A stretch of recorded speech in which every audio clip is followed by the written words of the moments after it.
Hello and welcome to another Headless Giant podcast. I have with me my good friend Matthew from our Friday night spaces. Thanks for joining me, Matt. So, today I wanted to get into a little bit more about the poetic nature of nature based religions and how it sort of differs from the sort of religions that we've come to know and expect.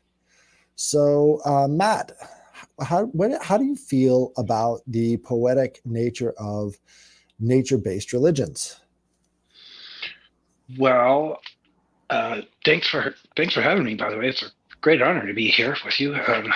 The nature-based religions actually have an intrinsic language that is based on environment and societal structure, which comes up through nature, observation of nature. So um, those religions are, like I said, have an intrinsic value to them. So it has more of ingrained um, environmental aspect as opposed to an abstracted sort of segregated or separated sort of divinity to it.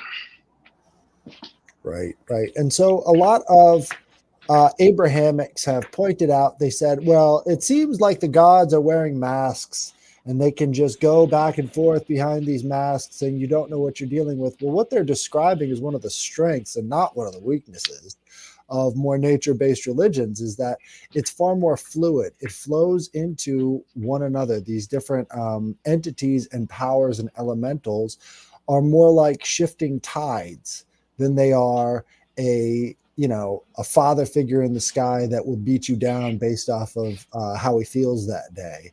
It's far more about observing these changes than it is sort of adhering to what the authority figures tell you this sort of figure in the sky wants you to do. Oh yeah, too. And the whole middleman religious philosophy is, of course, it requires that segregation that I spoke about earlier. Those if you get rid of that middleman, you get closer to direct source. And I think you've probably heard me say before, I consider these, we'll call them entities or energy culminations that have sentience. I call them functionaries, really, Right. because regardless of the society that is involved with them, the only difference is the language base. And according to the language, what one person calls a sky has another name for sky, but also within that language base, the understanding of that, it has a different thought form as well. And so these divinations of, let's call them divinity or powers that come about through nature and nature's God, as referenced by Thomas Jefferson, as he called it, um, those things have slight variations due to the psychology and the environmental understanding of the language base. But ultimately, they serve the same function. Regardless of what you call the number three, two people of different languages can hold up three fingers and they know what that means. So the same thing happens with these divinity functionaries. They do both represent the number three, but they offer a different name. And when someone holds up three fingers, it's the first three or the latter three, but they still know it's the number three. You get what I mean? Right. Right. It's like signatures. And in the doctrine of signatures, I think you'll find that a lot of the understanding of these plants and animals is the energies that flow into them. And so this was early medicine, is doctrine of signatures. So within the early, more naturalistic, holistic medicines, you find that this understanding, this poetic understanding of nature, is there as well. So you're looking for likes to treat likes, and you're looking for things that are dissimilar to be negatively attracted or repulsive to one another. So within that, you also find sort of this reflection of these gods. So not only do you find it in more nature-based religions, you also find it in early medicine. And what we find today is that lots and lots of people are going back to this understanding because they're finding it's far more effective than these top-down methodologies.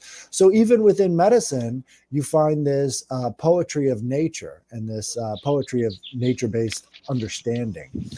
And what we find even in nature is that it's less about a food pyramid, right? And it's more about this interlinking understanding of how these things fit together. Oh, yeah, for sure. I mean, I use the word intrinsic a lot or commingled a lot. Um, I've heard another iteration of the same concept of interdigitation, which is, I think that's a great word too. But our very natures, okay, what are we, right?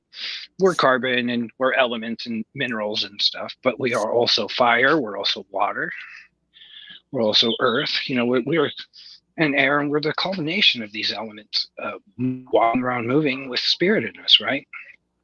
Exactly. And nature is divided into these, I would call them penultimate, but they're quadrants with the understanding that spirit is moving through it in its culmination, right?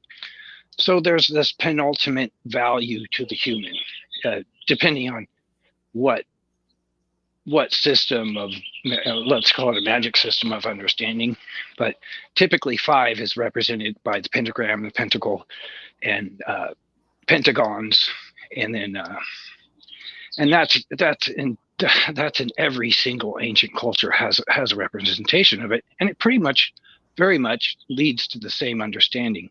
The Chinese have it, the Egyptians had it, all of the Indo-European cultures had this representation of that, and it really is. I mean, ultimately, it represents the elements and the spirit, or sometimes they call it the consciousness. But I prefer to reference it as the spirit of force in the universe. And mathematically, using the geometric figure of that pentagon, you can see almost infinite levels of fractality, right? So it moves based off of this phi ratio, and that phi ratio applied to the pentagon and the pentacle will result in a infinitely expanding or infinitely contracting sort of figure. And Right. in that understanding, you start to see the poetry of nature.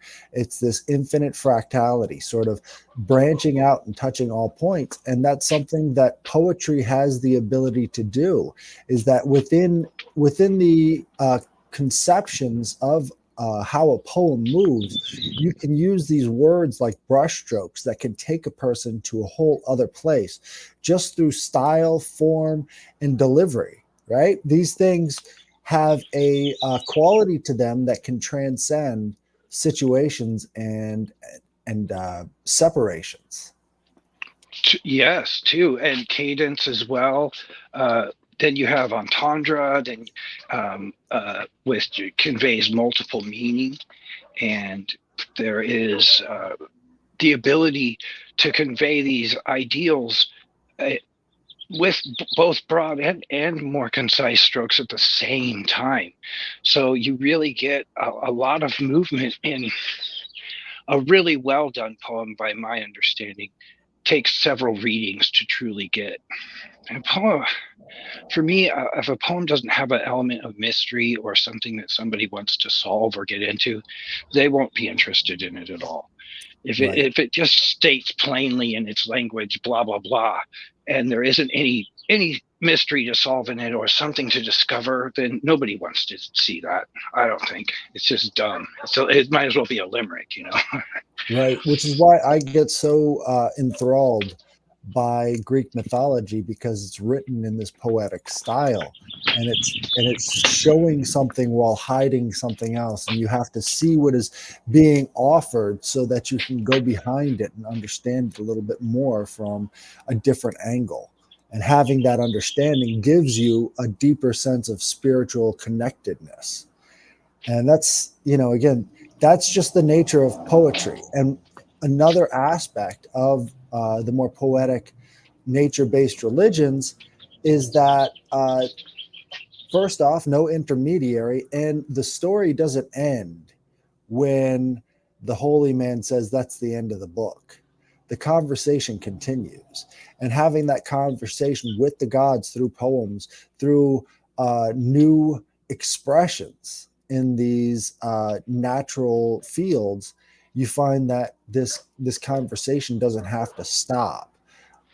Unfortunately, that's not native to Abrahamic religions. You don't find that same kind of connectedness. And Oh, yeah, because I mean, just look at the Old Testament. This oh, is the law. This is my word, and period. The end. Nothing else for you. That's, you know. they tried though. They tried with the Psalms and the Proverbs. They tried to Oh, get that poetic but I mean, again, that's the redeeming qualities. Like, you've got to have a little bit of a redeeming quality to make the rest more palatable. It's like a spoonful of sugar. And they yeah, definitely have some really good stuff in the Song of Solomon's, the Psalms, and the Proverbs. But then, you get a little bit outside of those realms and you start to see the darkness, you know? Even the yeah, name Abraham, you've got Abba, father, which would be the front part, and Ra, high, and Ham means darkness. So you've got the high father of darkness. And yeah. that's Right. who everybody's following. Well, too, interesting too. One in let's just say in the Bible, uh, I like the book. I like the Corinthians quite a bit because what is and to be honest, when it comes to historical accuracy, those letters were written by Paul closest to, let's call it, the event. Right. So they're the most accurate testimonies in all of the Bible, as far as I'm concerned. You know, Right. they were published basically shortly after, or they were circulated in mass shortly after his passing, but it was still in the first century, and he wrote it. What is it, 48 or something? But anyway, what's revealed in there is something that's very telling. That anybody who wants to do the things that are talked about in the Gospels can be done by them. Right. And it's important that he also states that the temple that is the most important is the one you're walking around in right now. So there is a little bit of, they did sneak some in, Well, here and there. the mystical nature of Paul himself as a spiritual person is really downplayed by the Very authorities much, in very much. Christianity. Oh, But there are so many telling hints that he drops all over the place, which bring him back to the what's the what's the vehicle of the heart called? It's like a chariot in Hebrew mysticism. Oh, I of forget the the. heart. You know what I'm talking about, though, right? Oh, oh, yeah. Merkaba? Is it Merkaba? Mer- Merkaba. Yeah, I think it's Merkaba. He was a Merkaba Yeah, mystic. So this guy is going on spirit visions using self hypnosis.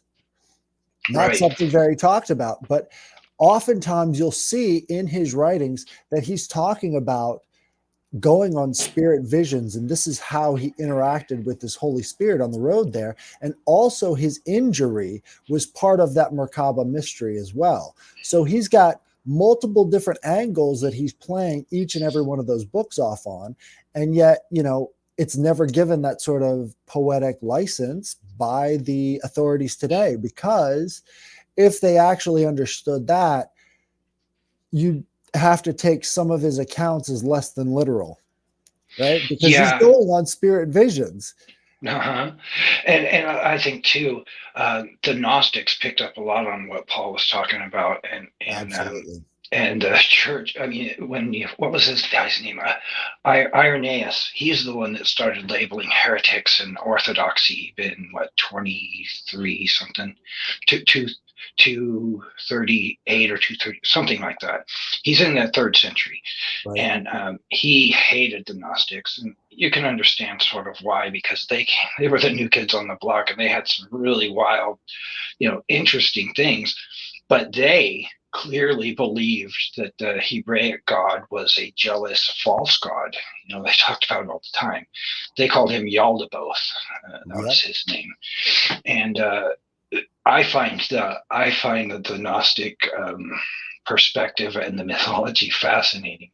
I don't know where Yaldabaoth came from as a name or whatever, and they have some pretty interesting mythological names too. Very interesting, but you can really see that much of the Gnostics, who really they had great poetic verse, and a lovely kind of mythos and very fascinating way of going about explaining the reality that we live in.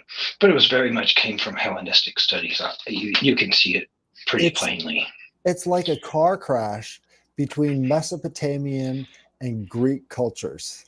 That's what I think Oh yeah, Gnosticism is. It's that's definitely good. That yeah. this big old sort of like trying to create a synthesis out of these two different ways of seeing the world that aren't necessarily compatible.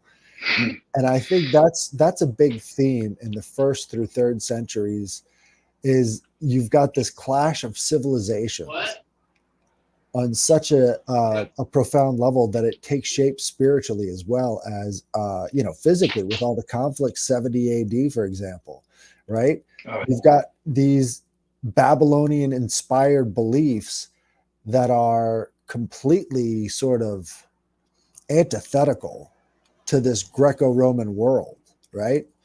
And so this clash of civilizations is going to bring a very, new and different perspective on stuff that was thousands of years old. And we can see that reflected in not just the New Testament, but also these Gnostic Gospels.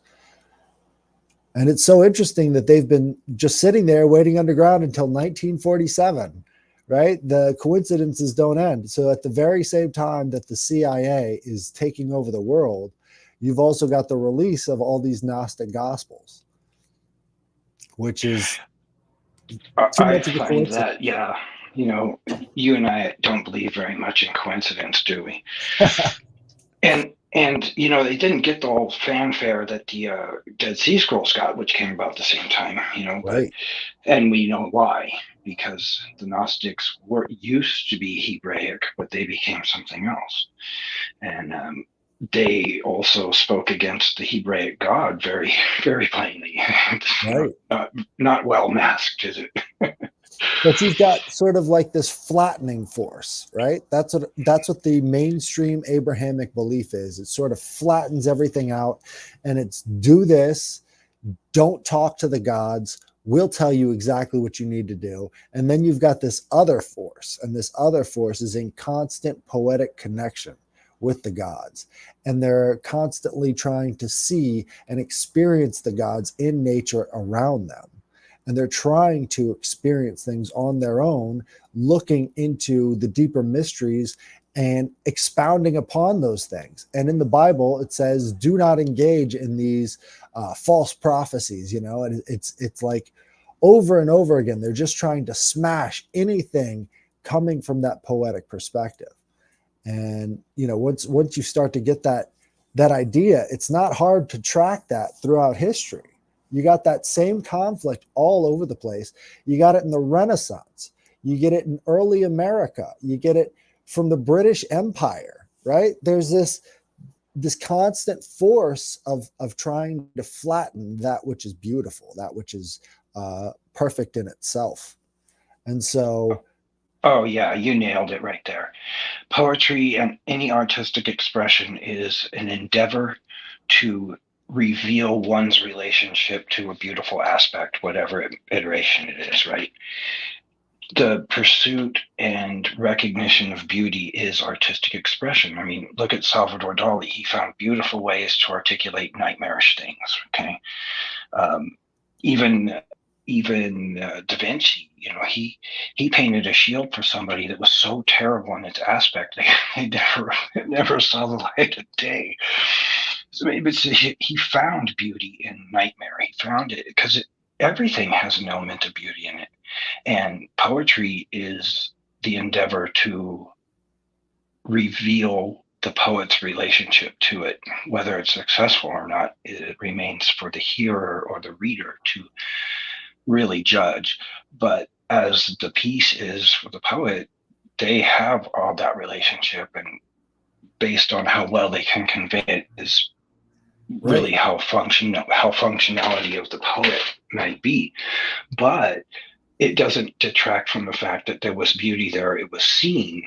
It might not be properly conveyed, and these the poetic versions of natural religions. That is why their stories have carried through time so well. They become these missives in both stone, oral tradition, and then written, because there is that intrinsic beauty in it, and it's able to convey the higher ideals of the functionality of nature in the religion. Right. Which, you hit the nail on the head. The way that this expression comes about is so important. So I like to say that you've got the forces of iconoclasm and the forces of iconography, right? And so the forces of iconoclasm are constantly trying to erase the past. They're constantly trying to smash and destroy the visions of beauty that these things have happened in the past, sort of like these reminders that the past exists, that memory exists, right? And so that's sort of like the constant force that's always trying to smash the poetic vision, iconoclasm, right? And then the iconography is embracing and expressing these ideas that maybe this iconoclastic force cannot exist next to. It must destroy it. It has to be the only thing. And in that iconoclasm, look at the iconoclastic religions. You've got early Christianity, which went around smashing all of these idols, right? You've got Judaism, obviously. Even in their Torah, it tells, or in their Talmud, it tells them to smash the noses off of these sculptures. And then we track it through time, bring it up to the communists. The communists are in constant iconoclasm. They have to destroy any vision of the past, any at all. And what do we find today? We've got the same sort of leftist conception of iconoclasm, smashing and destroying all the visions of the past today. And it's no coincidence. There's a direct line between these things, and having the ability to, concretely show, hey, look, these guys have always been trying to destroy the past so that you can't understand yourself and your family more completely through a poetic vision of the world. Yeah, and the problem is they also have to rely on the system of it, the functionality of the system. So they cannot do something that's truly revolutionary. They can't come about it from a new angle because nobody will understand them and they will be rejected. So they have to keep the geometric construct of it. It's like they're remodeling an old building, right? They Right. keep the functional, what props it up, what makes it move. It's like a kit car, you know. I drive a Porsche. No, it's a Volkswagen, but Right. but it looks like a Porsche. And so they need the system that they are trying to suppress because of the way that it functions. Because if you bring something brand new to somebody, a bunch of people especially, you got to get 30% of them to come along right away. Otherwise, it's going to peter out. It's not going to work. So they need to both, in one hand, they need to, oh, okay, that doesn't work. That doesn't work. But if we just change some names, it's the freaking 3-card Monte of the ages. Perfect example is the use of Greek today, right? The only place where Greek is still alive and thriving is within theological universities. And the Law, only too. way that they keep it alive is so that they can basically bastardize it and use whatever definitions they want of these Greek words in explaining their Bible. And it's And law. really strange.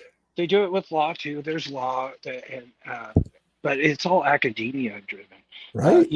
Astrology, astronomy, excuse me, but astrology as well. But that they don't really adhere to that because that's something that people can do themselves and liberate their minds and figure out how Speaking of magic which, works naturally. isn't it Yes. funny? Isn't it funny that these heavenly bodies are named the way they are, like Venus, Mercury, Mars, right? These are all sort of Roman names, but all of the constellations, they're all still Greek, right? And so the Romans kind of put their stamp on everything by naming the planets after these things. And but the Greeks had already mapped the stars, which is an interesting point, because in the realm of psychology, all the words there are Greek, and in the realm of science, all the words there are in Latin, right? And so you see this definite breaking and marking of these territories that are based around these nature religions, which is how they got these words in the first place. Yeah, and two, the Romans initially were not sailors, but the Greeks had been. So the mapping systems and the navigation was all Greek. Of course it was, because they had been successfully sailing for a long, Yep. long time before the Romans splashed on the stage. The Romans built crappy ships and they didn't know how to use them, and it took a couple of severe wars for them to get their act together. It And wasn't until eventually the they battles did. of Carthage That's that correct. the Yeah, Romans actually had a working navy. yeah, and they struggled, and that dog would not hunt for quite some time, but they eventually got it right. The Romans. Do you know how they got it right too? This is interesting. So the thing that made the Romans so deadly on the ocean is they mounted a ram, a battering ram, on the front of their ships, right? And so what they would do is they would sail full speed into another ship and then just smash into it, climb on board, and start killing them. And this was their big contribution to sea battles that actually made them somewhat of a success. I guess they didn't have really good archers. They didn't have really good, they didn't have Greek fire, obviously. And Greek fire was just a huge weapon when it came to sea battles. And what they did was they said, well, if we can't win, we're going to ram into you. And it was sort of like the suicide pact. So if you light them on fire, you light yourselves on fire too. So this whole battering ram effect was like, you're not going to get away. I'm going to strangle you with your own hands, basically, which is great. I mean, that was their Sheer numbers contribution. I too. think it's Yeah, fantastic. they just kept throwing money and people at it until They that always had was more of that. the attrition. They won by attrition every time. They didn't really change a lot of tactics because they figured, well, we'll just raise another army. We'll just keep throwing people at it until and they were successful. It cost a lot, but they raked in money from all over the world, and their system worked pretty well. It's just all roads lead from Rome, and at the end of that road, someone's neck with a boot on it. you Right. know, and it Right. But still works today, unfortunately. in comparison, the rest of the world liked being conquered by Rome because this Roman stability was really a huge benefit to their societies back then. And having that ability to know, hey, these are the Roman soldiers and they're going to be protecting, my goods and services as I move up and down these roads. That was a huge benefit, you know. But, unfortunately, it also carried along with it this rise of sort of the flattening effect. The Romans were not scared of flattening people for what they believed in, and that was their main operation, was to just go in and completely take a town all the way down to the foundations and just take everything off, and just, if you're still there, you're dead. It was this constant flattening effect. And really, you see that expression in Christianity as well. It's this idea of any sort of opposition to this one vision of the world will be met with this flattening effect. By the time the Christians got a hold of it, it wasn't the same sort of weapon. They couldn't exactly wield it how they wanted to, not until much later. Once they had the ideological control of most of these authority sources, that's when they really put it to work against the people. Oh yeah, I agree.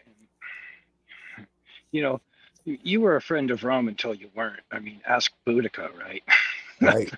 That whole that thing turned out disastrous for both sides because you know to say someone is a barbarian because their ideals are foreign, but they're really not foreign. Like I said, so much comes about through the differentiation of language base. The ideas of virtue, let's say in the Stoic philosophy, those are the same everywhere. You can apply that to every culture. They all have some idea of what those things are.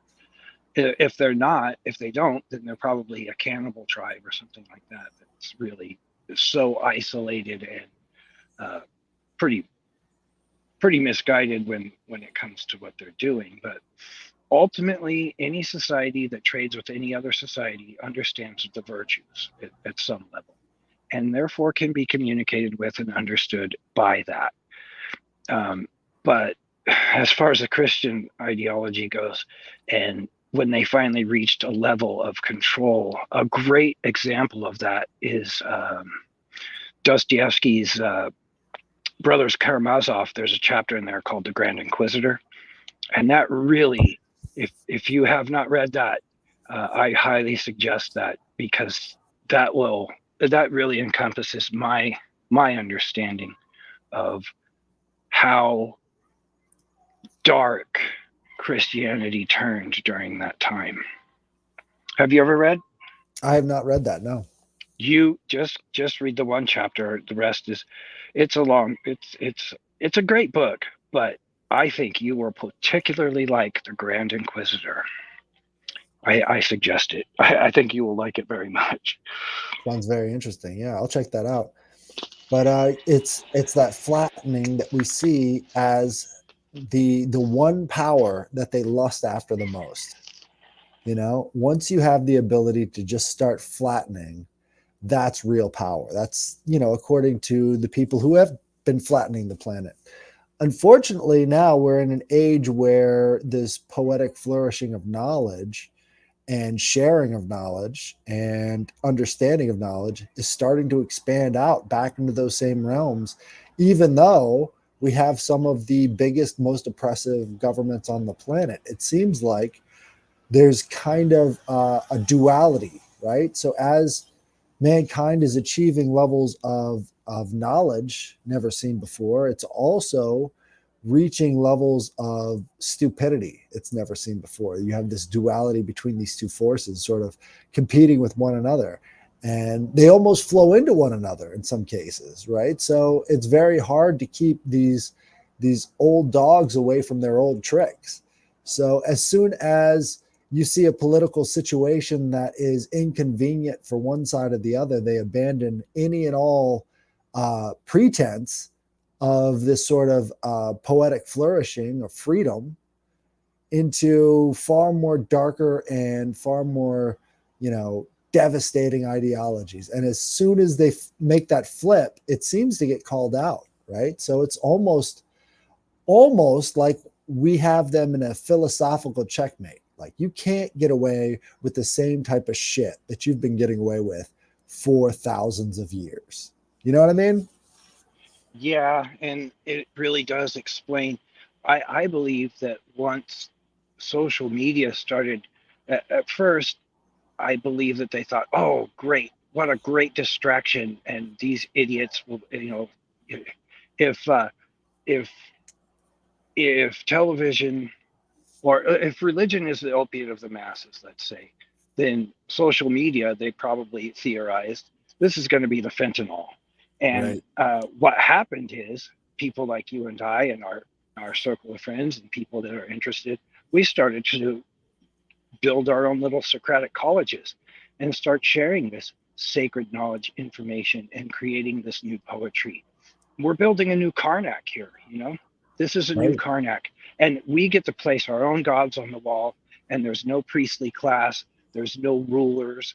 We are our own high priest, we are our own worshipers, we have our own systems, and we have the ability to completely break free of the system of glamour that's placed upon us. And I think they had to upstep their game once they realized, there's all this Socratic stuff going on, and these people are actually revealing ancient stuff that we've been trying to suppress forever. And so let's start distributing shots to people and changing their Right. DNA. And, they really had to upstep their game. And it's Let's pretty flip it obvious over at to this point. 11. Right. Yeah. Mine goes to 11. Yeah, totally. And line up for your spinal tap, right? Right. Right. Seriously. Yeah, it's unprecedented. I don't think I would want to live in any other time period, because this is sort of like that car crash.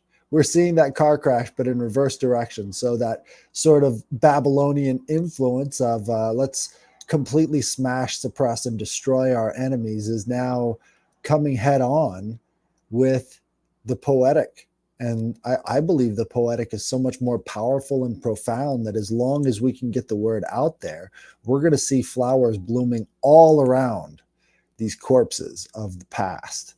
And so I think I have hope for the future. I really do. And I think that poetic understanding and that poetic vision of nature and our place in it is going to be a much more powerful vision than anything they could possibly come up with. I mean, come on. I It's agree. flat. Yeah. I mean, I'm sure you've seen a lot of the things I write. I don't write love poems.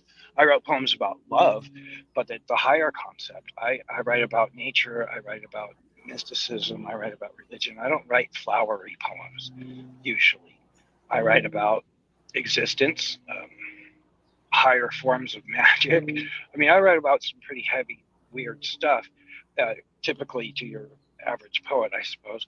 But that's all I'm interested in. That's all I think about. That is my life. I don't think about anything else. Um, Mm, I am so busy trying to just actualize myself and understand my place. And when something comes to me, I write my poems in like 5 minutes. It takes me no time because that's just coming out of me. It's like a force that is beyond my control, and I'm just really a stenographer, to be perfectly honest. right. Right. Well, there's that connection that I think a lot of people are yearning for, is that connection where it's just instantaneous connection to the world as a much higher concept.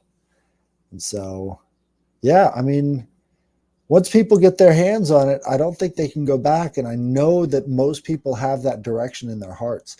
They can find the right way to go. I think a perfect example from Greek mythology would be Phoebe and Coeus, right? So Phoebe and Coeus represent the northern quadrant on the compass. So they had these sort of compass gods or compass titans, right? And one of them was named Coeus, and another his wife was named Phoebe, and Phoebe was the second high goddess of Delphi, right? And so both of these characters, Coeus is sort of represented by the crystal, right? So he is the crystal vision. He represents the polar, right? The North Pole. This idea of this stairway to heaven, right? And that Coeus is that directional concept. And so that is in the North Node alongside Phoebe, the second high priestess or goddess of Delphi. So these are like powerful future tellers, right? And by climbing into the role of understanding how these compass points in this true north concept really impacts your life, all you have to do is find the North Star and start to connect with it every night. And what you'll find is that you're tracking the movement of Ursa Major around this one central polar region. And what you'll find too is that in understanding the relationship between that North Star and all the rest of the zodiac uh, animals and places, what you're getting is a much fuller conception of yourself as well, because you can relate directly your daily experiences with how this sky is unfolding before you, and understanding the two and how they mesh together starts to show that it's a lot thinner veil than all of us believe, right? We think that this fixed static reality around us is somehow the be all end all of existence. And once you start to see how fluidly these these perennial concepts and these eternal zodiac intelligences are, how much connection there is with your life, you can start to find the portals around that zone. You can start to find the ways of creating a more successful life for yourself just by watching the sky. That's something very powerful and important. I completely agree. The the veil is everywhere you go. It's right there in front of you. People like Aleister Crowley revealed that and published those findings both in the Equinox and in in his book Magic of Theory and Practice, and also his The Linguist. And it is there. I can attest to the fact that the veil is ever present, and you can pull it aside anytime you want. Although, with caution, once that veil is pulled aside, you do see the wizard, and there are no more Oz. Right. Well, when I read Crowley's book 4 and the way he was trying to take all of the magical concepts of the East and blend them into the magical concepts of the West, it really started to open my eyes as to what these concepts really represent and how these different cultures have interacted over the years. And that anthropological sort of understanding that you get from reading through Crowley and seeing where he got this stuff from, it starts to add up to a picture that is far more interactive than what we get through mainstream religious practice. So he's talking about the type of rituals carried out through secret societies throughout all of Europe. And those secret societies have been a part of the ruling class since before they ever heard of English, right? So this concept of these rituals as a continuity throughout all of Western history, as well as the Eastern practices, it it sort of elucidates exactly why they would want to sort of move into kind of this eschatological framework that we're facing right now. They want to have this clash of societies because it is by far the biggest outlet of energy you could ever possibly imagine. This is a giant ritual, and the ritual is to harvest as much of this emotional outpouring that they can possibly get their hands on. They do this every couple of centuries. You find it even in the production of sugar in Victorian era England, right? So the production of sugar in Victorian era England took place out in Prussia. They produced their beet sugar in Prussia because in that region they had a bunch of bodies from the Battle of Waterloo, and these bodies were ground up and used to purify this brown sugar into white sugar. And so all the people of Europe were eating the bodies of these soldiers that died at Waterloo for 100 years. And they only found like 3 bodies from the Battle of Waterloo. And they wondered, where did all these bodies go? Where did all these skeletons go? And it turns out they were being used for the production of sugar in Victorian era England. If that's not a ritual, I don't know what to tell you. Like they're feeding people the bodies of soldiers, right? There's a deep religious aspect to these people that I don't think really gets enough recognition. And after, this sort of massive cannibalistic ritual, you see the emergence of communism, right? You see the emergence of this sort of flattening force that went all throughout the world. If you look in the 1920s, absolutely everybody was calling themselves a socialist. Everybody. And it's like, this is very strange because socialism does not have a good track record anywhere it goes. And yet, through these covert rituals and these secret societies, they spread this label of socialism to absolutely every group they can get their hands on, because that was the goal. The goal was to harvest this energy and to sort of project it back out at the population in the form of these ideological weapons. Yes, yeah, the Earl of Sandwich was he was instrumental in that operation we're talking about there, and also Worcester. Um, those guys were instrumental in the water. What about the And Hellfire Club? oh yeah, well that is that's a that you know that is a big mix of theatrical hedonism, which was pretty much the majority of things going on there. But the inner There were circle bodies of was, babies in Benjamin oh, yeah. Franklin's basement. Yeah, but that's so funny. I was thinking about that today. There was a bunch of bodies, and I think he was using electricity for reanimation purposes. I think they were dead before he got them, because That's a possibility too. He could have been like a Dr. Frankenstein character. Totally. And I mean, Frankenstein, right? I was just making that correlation today. It's when you brought that up. But yeah, I think he was doing animus experiments with the dead, and then letting his surgeon doctor friends perform on them too. What a lot of people don't understand is that alchemy was the way they were treating wounds back then, right? Oh yeah. So they were well aware of these concepts. This was science back then. Mm-hmm. Yeah, absolutely. And I think it's interesting too that that socialism. I mean, we have elements of it here in the Americas. I mean, our fire department, our library. There are things that Franklin implemented actually directly. Those were socialist programs, but ultimately, socialism is just another face of the caste system. That's all it really is. Right. It's a caste system. It's a bureaucratic caste system. Oh yeah, and as we know, the main function of any bureaucracy is to maintain the bureaucracy. Everything else is secondary.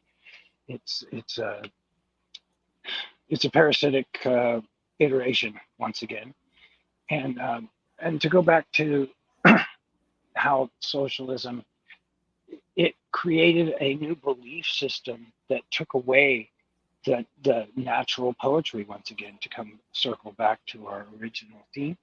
Institutionalism. Institutionalism that drug people away from their sacred traditions that were poetically handed down orally and not sometimes through symbolism, and it drugged them away by force, many of them. But other people were glamored into it. They when you start getting stuff. I mean, think about what Lenin did, right?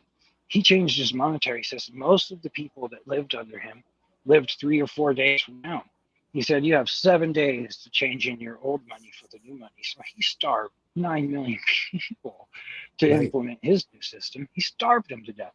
And these were farmers. These were the agrarians. And so he just scraped up their land, pushed them into their fields, and used them as fertilizer again, too. Another example of that.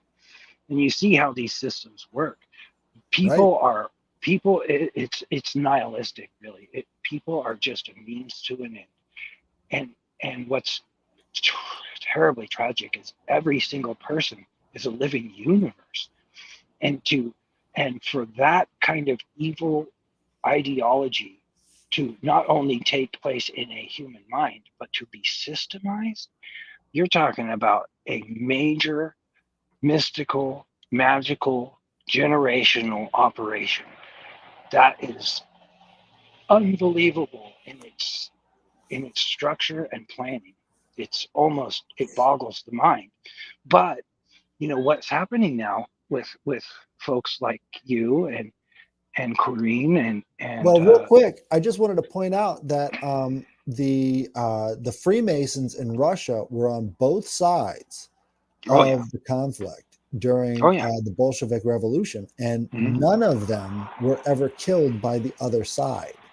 Yeah. So they were playing both sides to this inevitable end. And what you notice is that the Tsar's Secret Service was the same Secret Service as soon as the Bolsheviks took over. So there was a total continuity, 100% continuity of the Secret Service division of the Tsar's cabinet and the new Bolshevik USSR. That didn't happen by accident, right? They have orchestrated and they've changed the meaning of the word revolution. Originally, the word revolution indicated a return to core values. And the socialist revolution turned that on its head. It was a total inversion of the type of revolutions Europe had seen before. Usually, when they had a revolution, it was a return to values, to the original core system. And now, whenever they had a revolution, it turned it into this, hard feudalism, right? That's what it became. It was a hard feudalistic system.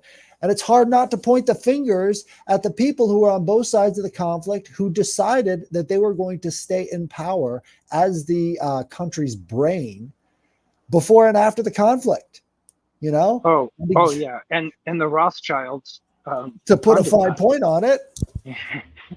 The Rothschilds funded that. They were funding that. The money that came, that was required to do that. And too, like, let's just say the Boston Tea Party, right? Well, there was a British ship literally yards away from that ship that they went on and spilled the tea, right? Right. But all of the soldiers on the one ship that were British were Freemasons, and all of the Tea Party members on the other ship were Freemasons. So the soldiers just sat there and watched them spill the tea. So when you get back into the history of that, you think, okay, that really wasn't a revolution, was it? It was an experiment. Yep. And the experiment is still going on. We're living in it right now. The American experiment has wonderful potentials in it, but ultimately it's a shell game. It is a shell game. Always has been. Under the carrot of liberty, we march forward to our doom. And if people do not seriously study history, not in a college history book or a high school history book, but go back, follow the money, see the players, who were they interested in, who were they hanging out with, like Franklin being in the Hellfire Club and all the other people. It goes back to Voltaire, right? So Voltaire, Voltaire. Go oh my gosh, yeah. all around Europe and stage these little vignettes between him and his followers.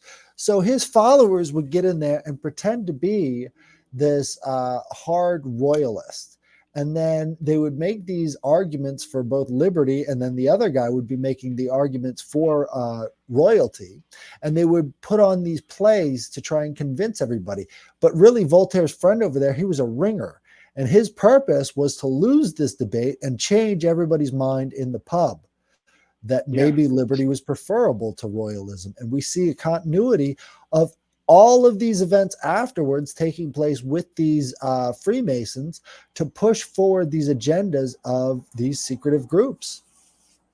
Yep. And the when you come to the conclusion that, okay, these players, these behind the scenes players, they already have all the freaking money in the world, right? And they have all this power. So what is their agenda, right? If I ever get into a space and people are talking about all these conspiracies, I always ask the question, what's the end game? What is it? And there's always silence because they never play the tape forward. And I always say it's a conundrum, right? They're playing two odds here. One odds is there's going to be a spiritual awakening for the human race, and they want to guide that, or there's going to be a physiological awakening. The mind of man will change, and we will not become Homo sapiens sapiens, or we are going to re-enter our spiritual ascensions again, and we will no longer be Homo sapiens sapiens. One of two things is going to happen. So they're trying to cover both bases. They're trying to guide whatever the next iteration of human beings are. if you deductively reason it, it can only be that. They got all the freaking money. They have all the power. They got this control. What for? Just to harvest the living energy? No, that's not enough. Because if that was it, they'd have already had globalist. They'd already have a globalist. They have a globalist agenda, but they've already actualized it. They could have done that before. But what that would do, it would change what the iteration would be, wouldn't it? It would change the trajectory. And so what they want to do is try with the best that they can to alter whatever there is that we're going to be next. And they're covering two bases. And it could be that both of those things will happen in conjunction, or one follows the other. But it clearly, we are going to be something else. And you can see it. People can feel it. This Aquarian age has changed a lot of energy, and there's a buildup. And there's definitely some zombies out there. They're not going to make it, and I'm sad for them. But there are also enlightened people, and more are coming every day. Right. Well, I think what we have to keep in mind is that these agendas worked for certain groups of people at certain times, and understanding that at some times liberty is what they needed to expand their empire. But once that empire reaches a certain point, they need to contract and they need to pull it back so that they can reconsolidate power in case there is another expansion. They want to be the ones to write the story as soon as that expansion takes place. And they know that if they've lost control of the ability to write the story, that it's going to be somebody else who writes the story. And if that's the case, they might get written out of the history books. And if you know anything about theology, you know that Thea is the goddess that is above the theology, or the goddess reason, right? That's basically what theology means, right? Goddess reason. The goddess reason of this sort of cult is to keep the attention and always keep hold of the attention, because Thea is a goddess of value, and her value, she gives intrinsic value to metals and precious gems with her eyes. Right? The idea there is that it's attention that gives intrinsic value. And when you understand theology, and when you understand that as a concept of how to maintain control over the attention of the population, you get exactly how these things can emerge. And so we view them as being sort of all-knowing, but at the same time, it seems like they're making an awful lot of mistakes, right? So the people who want us to have our attention fixed on them can't seem to stop falling into the classic, Streisand effect history box.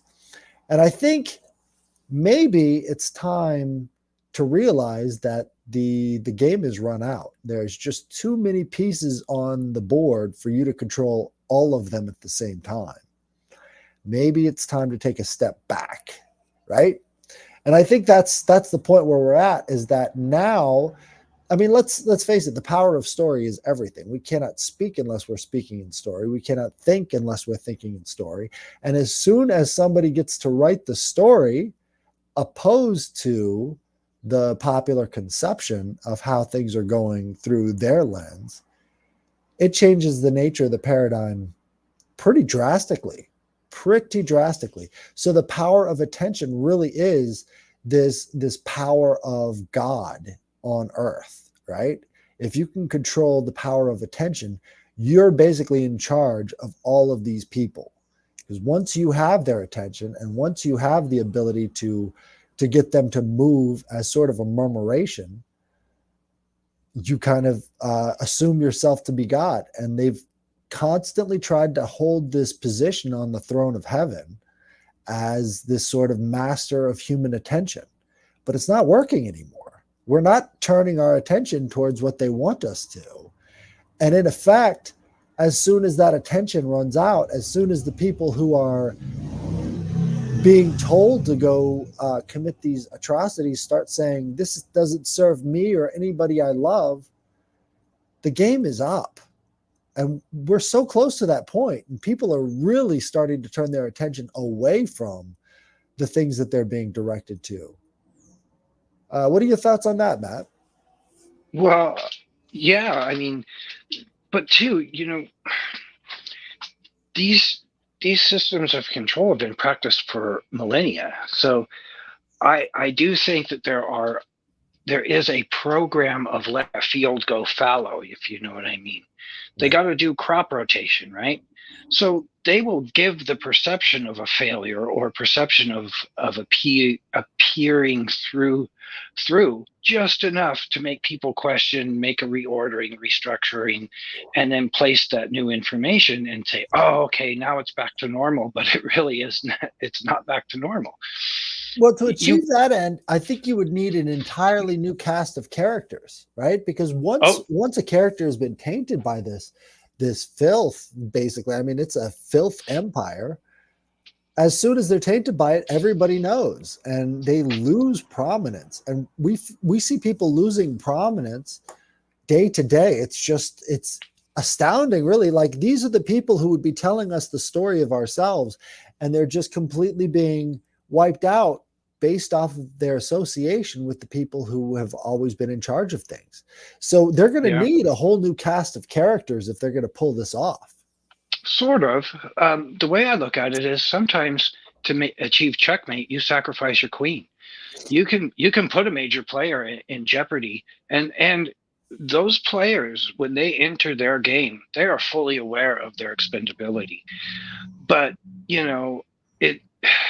sometimes it's better to rule in hell than serve in heaven, right? That's the classic line. And people will choose their expendability, knowing that they are serving this nefarious purpose because they get cool shit. Basically they get a hedonistic life, or they get whatever they want up to a point. But they are just as expendable as the pawns are ultimately in the game. They just get to move around a lot faster.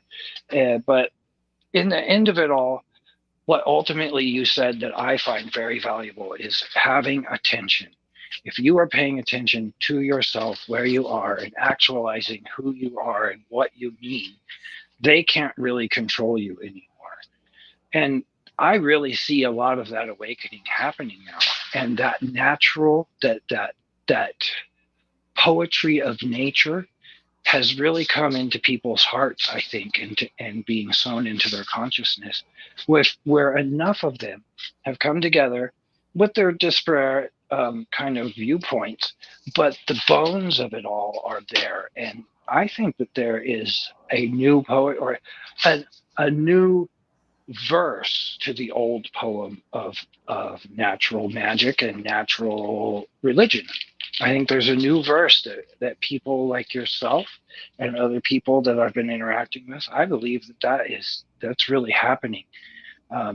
Because I don't know, I've been interacting with these people, and you can really see the authentic reality of it all. And it's really truly a magical thing. I'm so invigorated by it.